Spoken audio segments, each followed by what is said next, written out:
We are going to continue looking at thermochemistry today. No talking. No talking.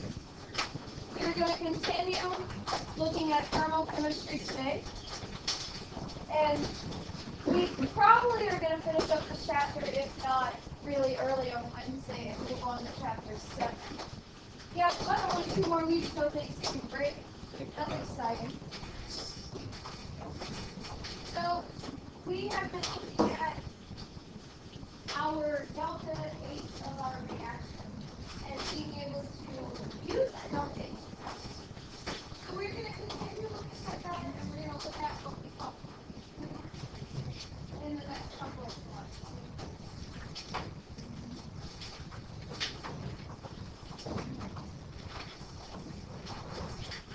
And we started talking about endothermic and exothermic reactions as well. Don't put away your iClicker because it's the first thing I have for you. Never a good place to put this.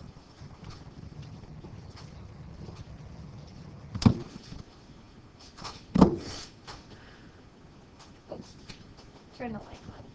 I'm sorry that projector isn't as bright as it used to.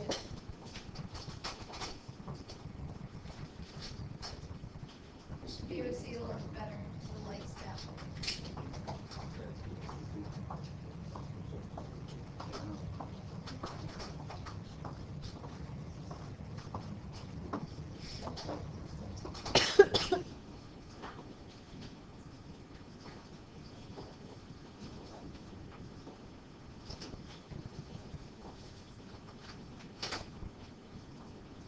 So if we know the enthalpy of our chemical reaction, if we do things to that reaction stoichiometry, then we'll have to do the exact same thing to the enthalpy. Now, we do have a quantitative relationship involving our delta H.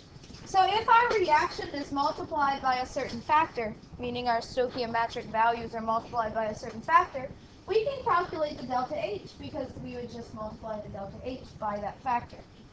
So for example, if we know that if we react carbon and O2 to form CO2 in its lowest ratio of stoichiometry, if we multiply instead 2 moles of carbon to react with 2 moles of O2, we can calculate how much of our heat will be, in this case, formed in the reaction.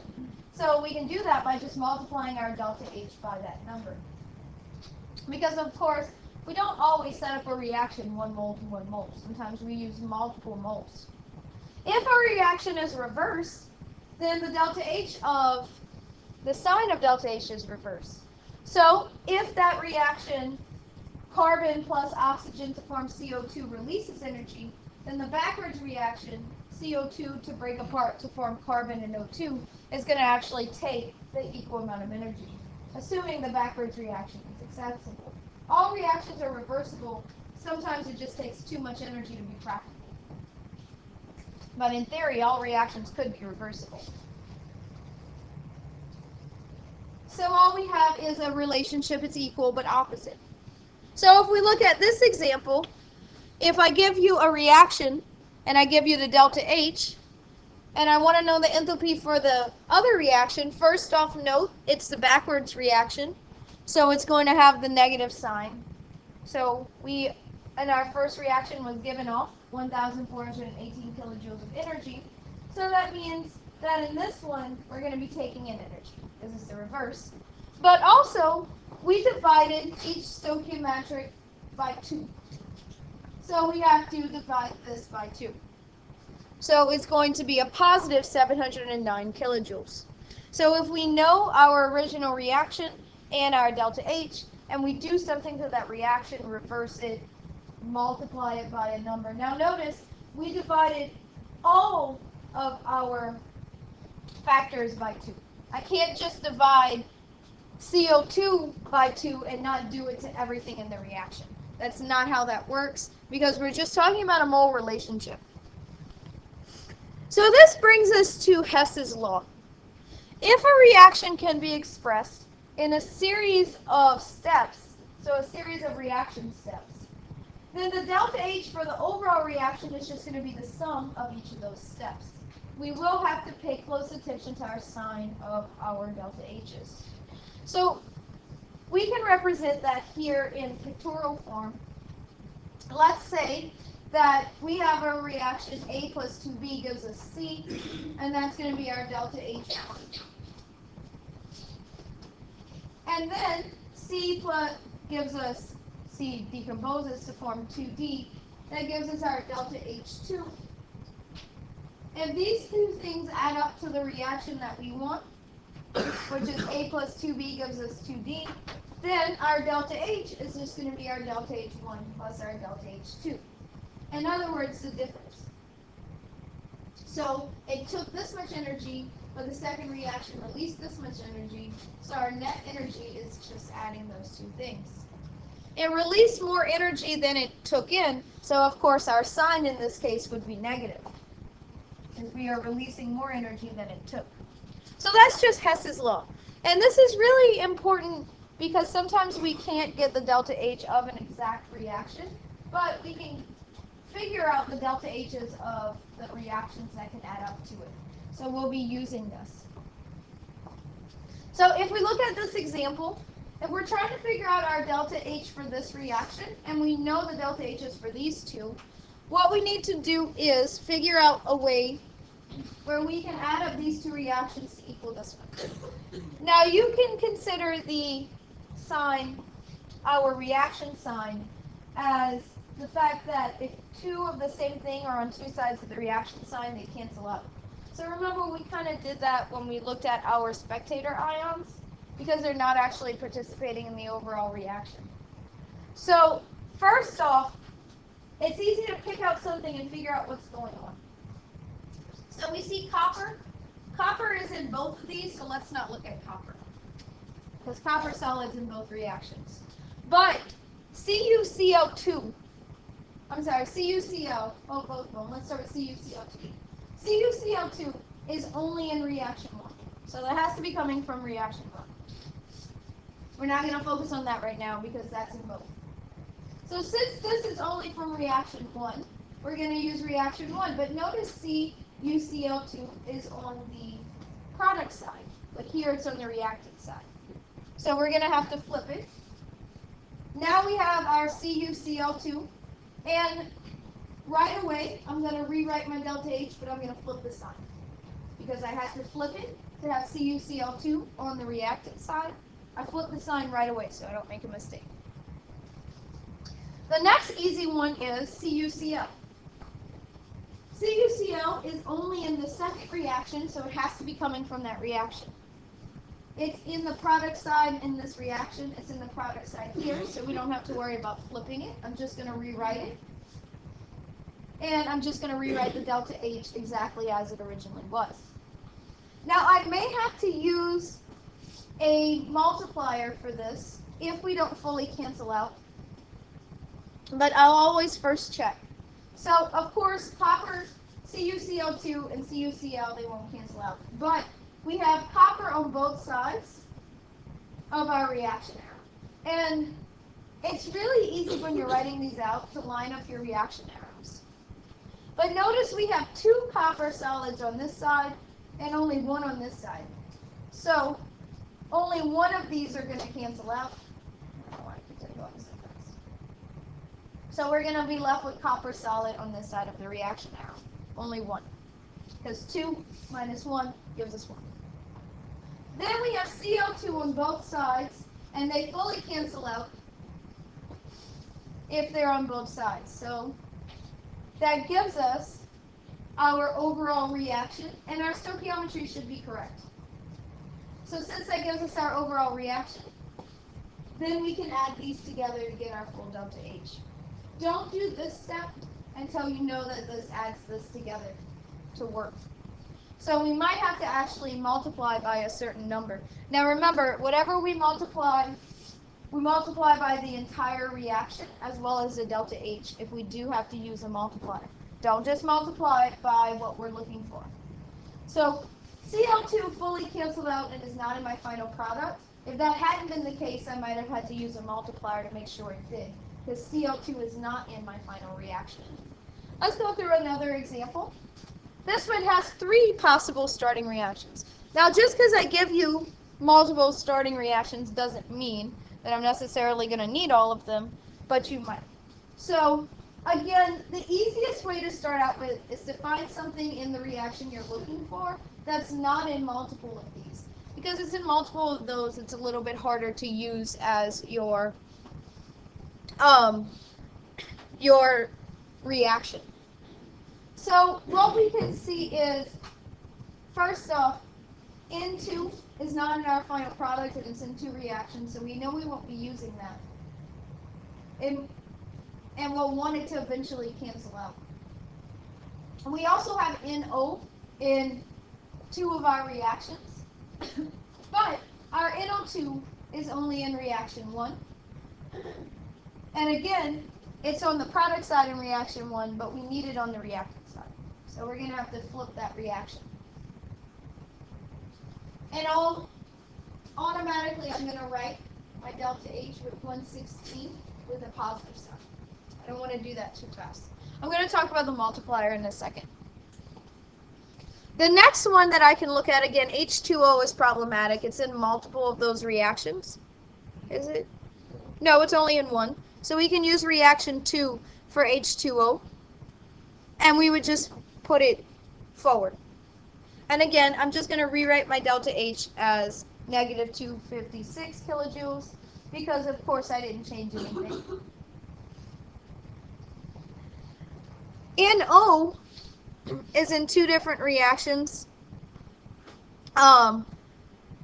So it's going to be important to use NO because this last reaction, because otherwise we won't get the right number of NO2s. So first off, note that we have 3 NO2s, and we're going to need 3 NO2s in my final amount. And we don't have it coming from any other reaction. NO2 is only in that first reaction. So because of that, I'm going to need to multiply to get this number of 3. So if I take 2 and I multiply it by 1.5, then this number is going to be 3. And again, the easiest way to work with these is to find one of your reactants or products that's only in one of the reactions. So that's going to affect all the other numbers because I can't just multiply 1.5 by 2 NO2. I got to multiply it by the entire reaction. Yes? 5. Because this has to be 3, and this is a 2. So 2 times 1.5 is 3. We need it to be a 3 in my final reaction, and it's not. So I need to find a number I can multiply that by to make this equal to 3. Because NO2 is nowhere else, it's only in that first reaction. So I don't have a choice, I have to multiply everything by 1.5. I can't just multiply that to NO2. It has to be the whole thing. As far as my H2O, again, it's only coming from this reaction, and I only have a stoichiometry of 1. So that's where the multiplier of 0.5 is coming from.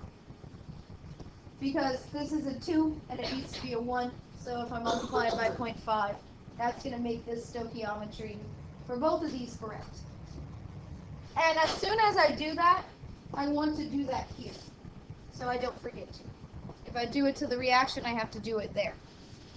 So let me rewrite this with the stoichiometry. So this is just rewritten after we multiplied everything by 1.5, and this is rewritten after we multiplied everything by 0.5. Now the reason why we're going to need this last reaction is we need our NO here to fully cancel out. And we need only one of them, and we have 3. So if we use this last reaction backwards, then it will cancel out. But we have to multiply it by 2. So therefore, the 3 minus 2 is going to give us 1 on the product side. And also, my N2 and my N2 fully cancel out. And we don't have it in my final product. And then the last thing is my O2s. So this is 3NO2 that's nowhere else. My H2O, again, nowhere else. But the last thing we're looking at is this. So we're adding 1.5 to this O2, so that'll be 2.5. And then it fully cancels out with this 2.5. Again, an easy thing is to really make sure you're lining up your reaction arrows. And based on the space I have in here, it's kind of hard to do.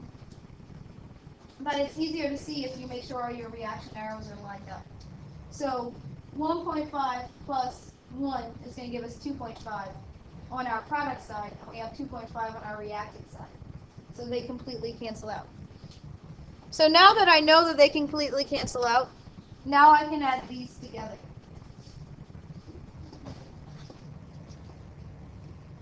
It's really just math with your figures instead of numbers. The more you practice, the easier it gets. Remember, you cannot multiply just NO2. You have to multiply the whole thing, and then you have to multiply this. If you switch anything, you have to switch the sign. And do that all right away. Because if you forget, then you're going to forget to do it at the end. We're going to go through a couple of more because this really brings us to why is it useful?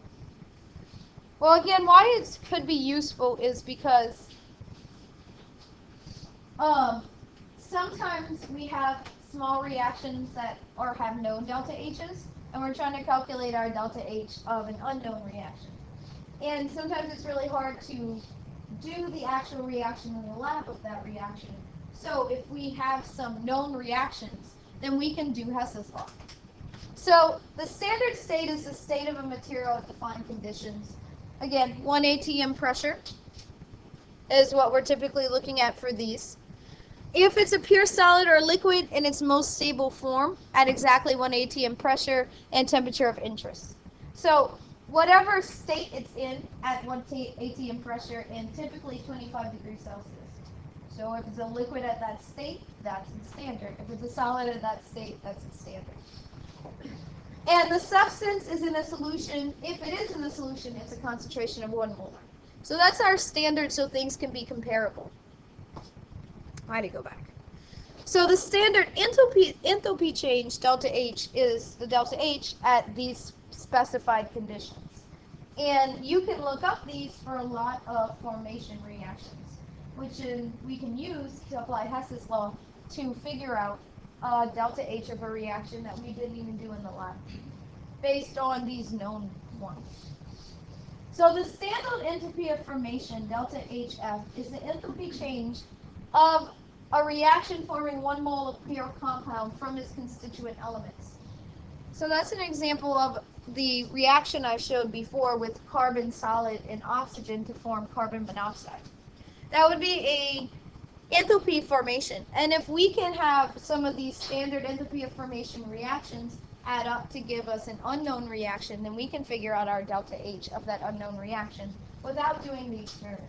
So again, these can be looked up.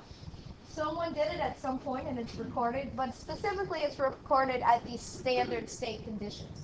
So what you'll typically see is delta H with this little circle, that means standard, with the F, that means it's a formation reaction, meaning you're forming it from the constituent elements.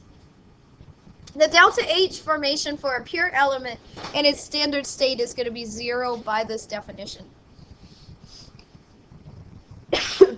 So what we see is the standard state to form 1 mole of a pure compound.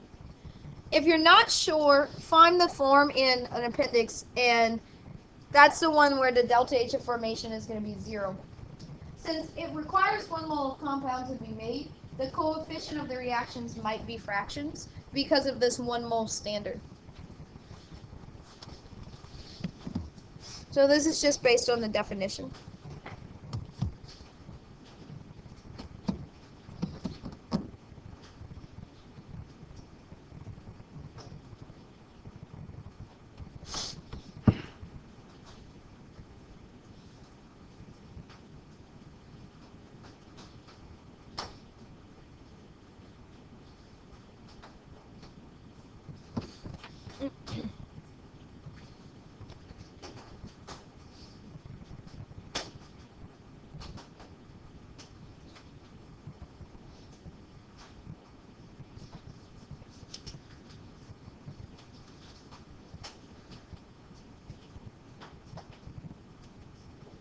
So this is an example of some of these delta H's with our standard enthalpies of formation. So if it's in its elemental form, the delta HF is going to be 0.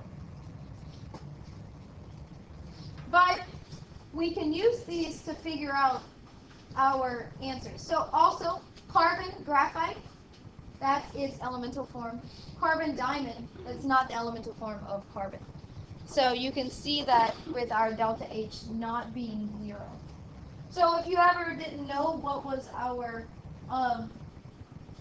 elemental form of an element, you can look up these. So fluorine always exists as F2. That's where our delta H's formation is 0. So how do we write our formation reactions? Well, let's try it for CO. So the formation reaction of CO is going to be the one in which elemental carbon plus elemental oxygen forms carbon monoxide. So again, you can look at that table. Of course, carbon plus oxygen is going to form our carbon monoxide, but we have to have them in their standard states. So carbon solid graphite is when our delta HF is 0. Oxygen standard state, because we just looked at that one. Oxygen standard state is O2. That's where it's 0. So that's the correct elemental form you'd use with the G in parentheses.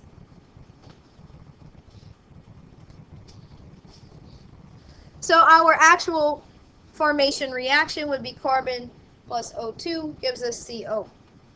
Now the equation must be balanced, but the coefficient of the product compound must be 1. So after you balance it, you have to then divide it to get to your coefficient of CO being 1. So use whatever coefficient in front of the reactant is necessary to make the atoms on both sides equal without changing the product coefficient. So what I like to do when I do these is balance the equation like normal, and then if my coefficient in front of CO is not 1, divide everything by a number to make it 1. And that's really the easiest way to do it.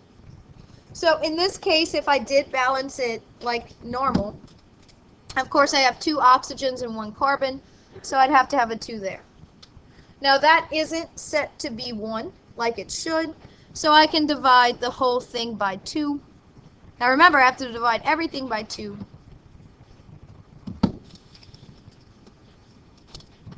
So that gives me 1/2 O2. Now it's still balanced, but again, it's just because when we report these numbers, it's understood that the product is at 1 mole. So that's why we do this last step for the delta H formations. So if I was just asking you to balance this equation, it would be 2 moles carbon plus O2 gives us 2 CO2. I mean, sorry, CO. This isn't CO2.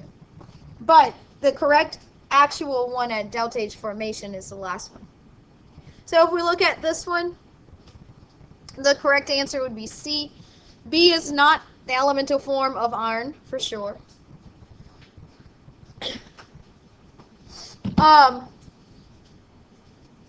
And sodium is not in the correct elemental form. Sodium metal, not gas, is actually the correct elemental form. So that does make a difference, because sodium gas would definitely be another delta H.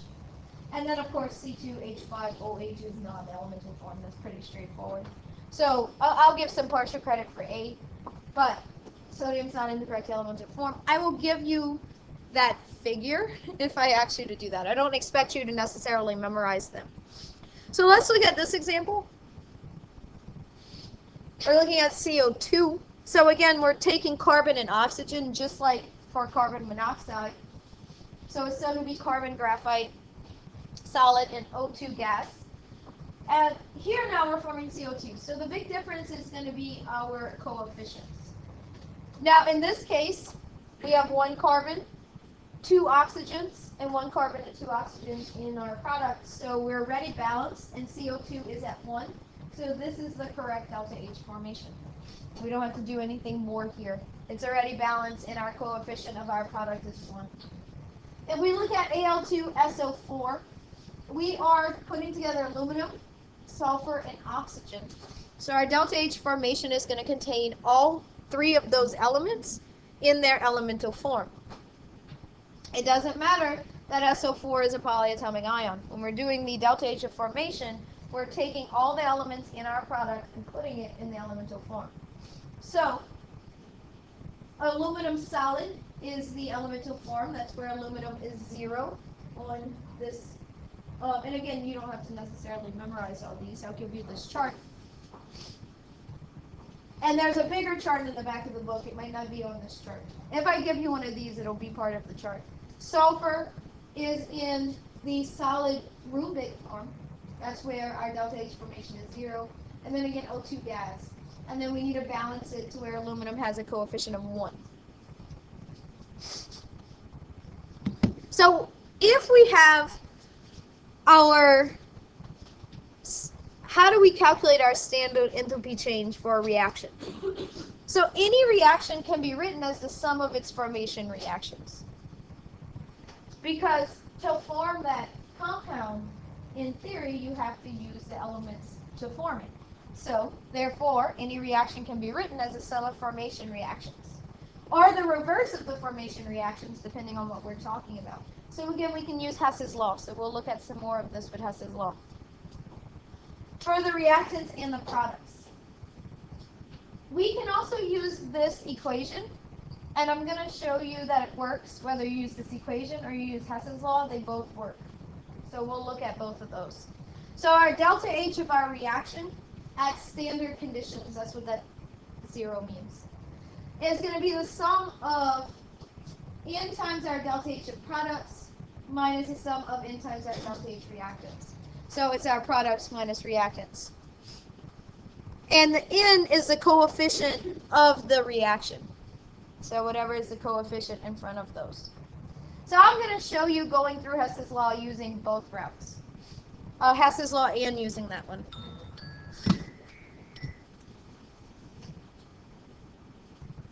Sorry, I'm having a little bit hard of a time talking today.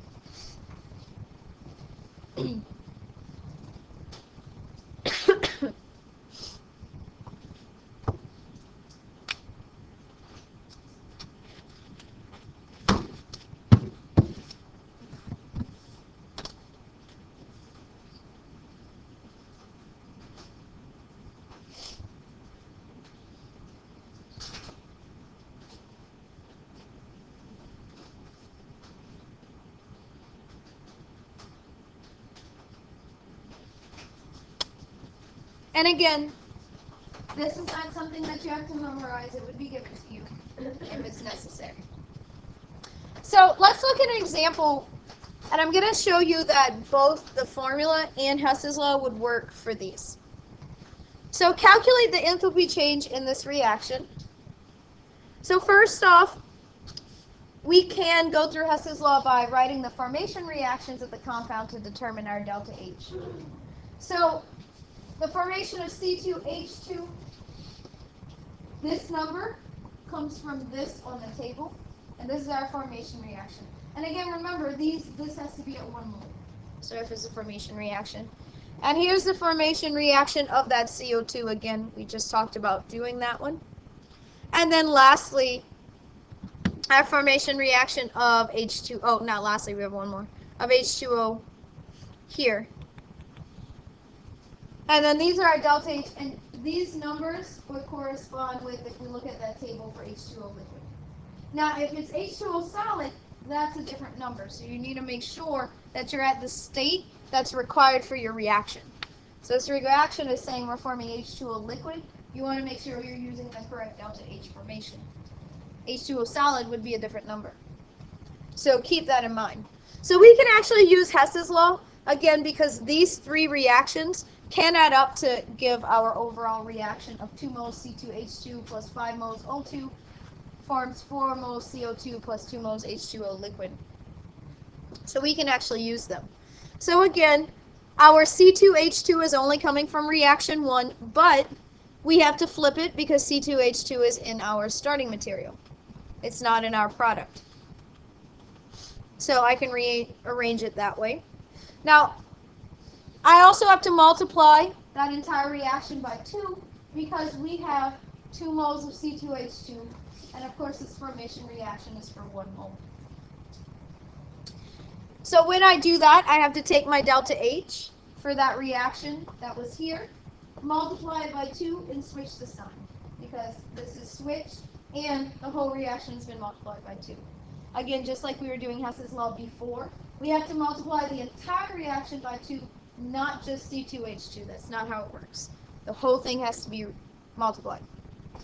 Of course, my CO2 from reaction 2 is only in my product side, but we have 4 CO2s, so I'm going to write it exactly the right direction, but I'm going to multiply the whole reaction by 4.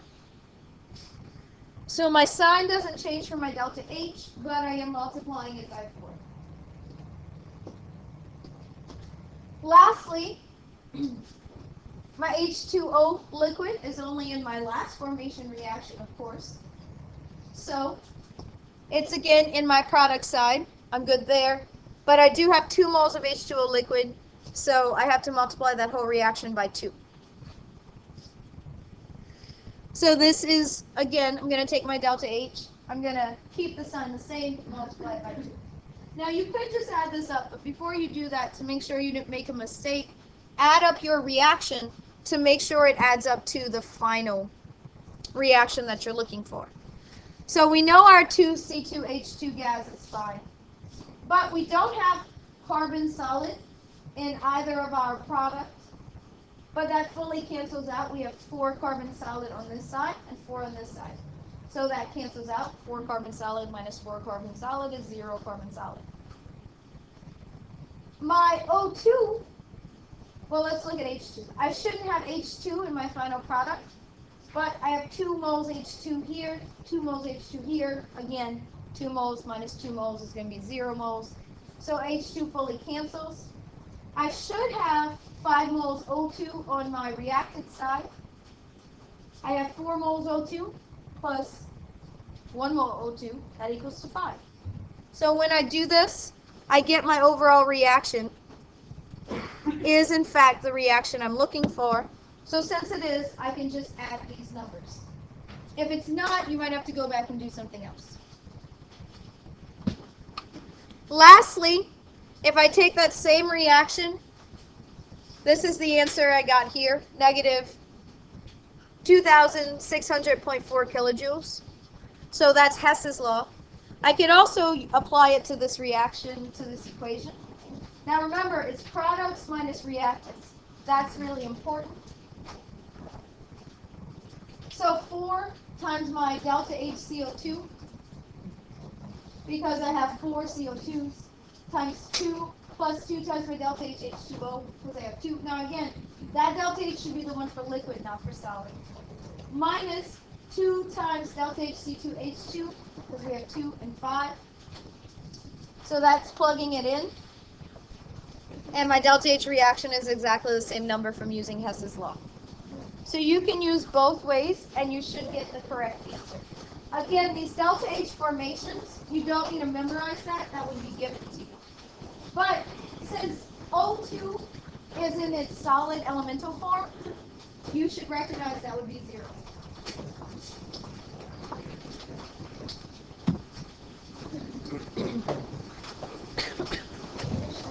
Have a good day.